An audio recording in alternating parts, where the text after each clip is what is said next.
E a Comissão de Saúde da Assembleia Legislativa defende o estabelecimento de protocolos para atendimento de pacientes com a Covid-19. Mato Grosso já registrou mais de 10 mil casos e 394 mortes pela doença. E agora, para falar sobre esse e outros assuntos, está aqui no estúdio paralelo do Jornal do Meio-Dia o deputado estadual pelo PP, Paulo Araújo. Boa tarde, deputado. Muito boa tarde, é um prazer novamente estar aqui com vocês. Deputado, totalmente recuperado? Graças a Deus. Zerado? Zerado. Deputado, vamos então aí ao protocolo. O que é que a Comissão de Saúde defende para esse protocolo aí para a Covid? Nós estamos falando do protocolo clínico ou do protocolo terapêutico. A Comissão de Saúde, formada pelos deputados doutor Eugênio, doutor João, doutor Lúdio, doutor Gimenez e eu, representado hoje pelo doutor Eugênio, está participando de uma reunião junto ao governo do Estado, capitaneado pela Secretaria Estadual de Saúde, no sentido de definir protocolos clínicos, protocolos terapêuticos que possam ser utilizados de forma uniforme no Estado de Mato Grosso. Então, é uma ferramenta extremamente importante de combate aí, de enfrentamento ao Covid-19. Esse protocolo, deputado, também tem a distribuição do chamado kit Covid, com os medicamentos aí que, inclusive, estão no protocolo do Ministério da Saúde? Nayara, a discussão é justamente em torno de um protocolo único para o Estado de Mato Grosso. O que quer dizer isso? Hoje, fica restrito aos profissionais. Cada um vem adotando protocolos terapêuticos, protocolos clínicos de forma diferente. Cada município faz de um jeito, cada médico faz de outro. Então, essa estratégia do governo do Estado, capitaneado pela Secretaria Estadual de Saúde, com o apoio da Assembleia Legislativa e de mais órgãos, e com a presença dos profissionais médicos, que senão não surtiria o efeito necessário, é justamente para disciplinar no Estado de Mato Grosso. Daqui para frente vai ser assim, o paciente que tiver sintomas leves vai fazer uso dessa medicação, vai ser assim, vai ser assado, né? Então, para disciplinar, para orientar todo o território do Estado de Mato Grosso, as unidades de saúde do Estado de Mato Grosso, que o protocolo de enfrentamento da doença passa a ser esse. Vai fazer uso desse medicamento, vai ficar em repouso em casa, aquele paciente vai procurar a unidade de saúde quando tiver aqueles sintomas, vai fazer uso daqueles... Deputado, no caso dos medicamentos especificamente, essa decisão aí do que o paciente vai ou não usar é uma decisão do médico. É uma decisão do médico, mas o protocolo é extremamente importante, inclusive para uniformizar a estratégia de enfrentamento no Estado de Mato Grosso. Orientar os municípios e orientar toda a rede pública de saúde, inclusive a própria particular, como é que se deve se comportar diante daquelas situações que o protocolo vai dizer. Para mim, é talvez uma das ferramentas mais importantes no enfrentamento ao coronavírus. Como vocês podem acompanhar, as informações elas terminam chegando pelo WhatsApp, pela internet, cada um mandando que deve tomar um tipo de medicamento, aí vem um profissional médico, não, fala tem que tomar esse, o outro fala, não, tem que tomar aquele, não precisa tomar, tem que ficar em casa. Então, essa dificuldade de interpretação, essa dúvida que causa na população do Estado de Mato Grosso, principalmente aquelas pessoas que estão infectadas, ela vai terminar sanando com a adoção de um protocolo terapêutico, de um protocolo único no Estado de Mato Grosso. Agora, deputado, o protocolo é para quando? Porque eu tenho certeza que a comissão vem acompanhando também o colapso já instalado na saúde, principalmente de Cuiabá e de Várzea Grande. As pessoas lotando as UPAs, não sendo atendidas. A gente tem aí, a gente mostrou hoje de manhã uma imagem fortíssima de um senhor lá na UPA em Várzea Grande, que teve que chamar a polícia. Mesmo com a polícia, ele não foi atendido. E aí? Há uma expectativa... Houve uma ineficiência por parte dos dois gestores, tanto de Cuiabá quanto de Várzea Grande? Olha, Nayara, há uma expectativa com relação à adoção dos protocolos nessa semana, podemos dizer assim, né? Para isso, a Assembleia se faz representada através da Comissão de Saúde pelo nosso presidente hoje, que é médico, doutor Eugênio, né? Que vem capitaneando isso do ponto de vista da Assembleia Legislativa. Agora, é lógico, a gente vive um momento de extrema dificuldade, né? Quando é que o Brasil viveu essa situação de pandemia, né?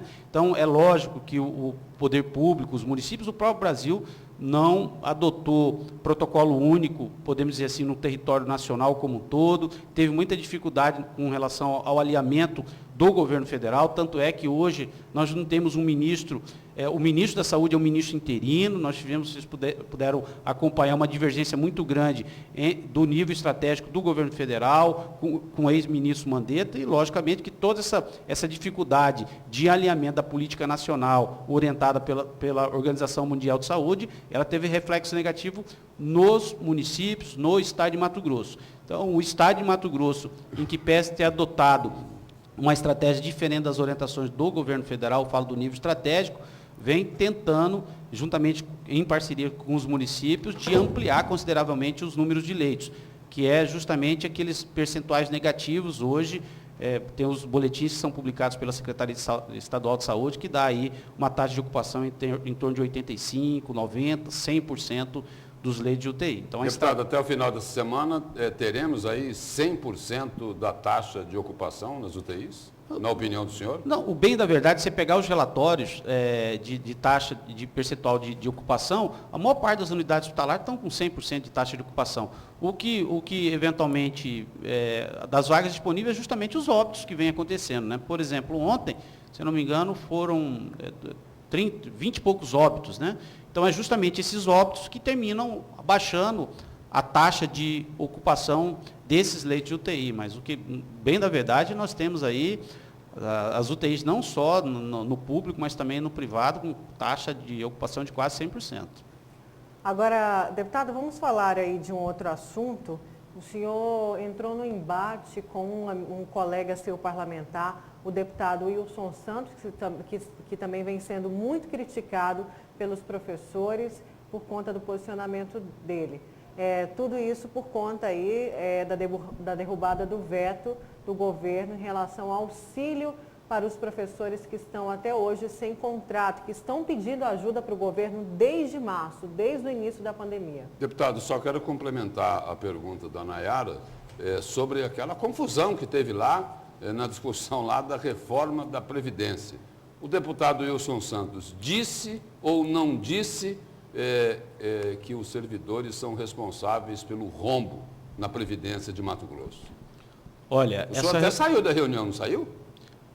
Não entendi. O senhor até saiu dessa reunião. Então, essa reunião ela teve a presença de vários outros deputados, deputado João Batista, deputado Botelho, deputado Wilson Santos, tinham membros dos servidores públicos, representantes de sindicatos, né, representantes do governo, e de fato, sim, teve uma discussão que eu entendo como ser normal, em posições antagônicas, eu, logicamente, defendendo aí a bandeira dos serviços públicos, dos servidores públicos, o deputado Wilson Santos na linha de defesa contrária à linha que a gente tentou colocar naquele momento. Então, as discussões elas são normais, é lógico que foi uma discussão extremamente acalorada, né? Cada um defendendo... Mas ele responsabilizou os servidores pelo rombo da Previdência? Olha, lá estava presente vários outros profissionais, né?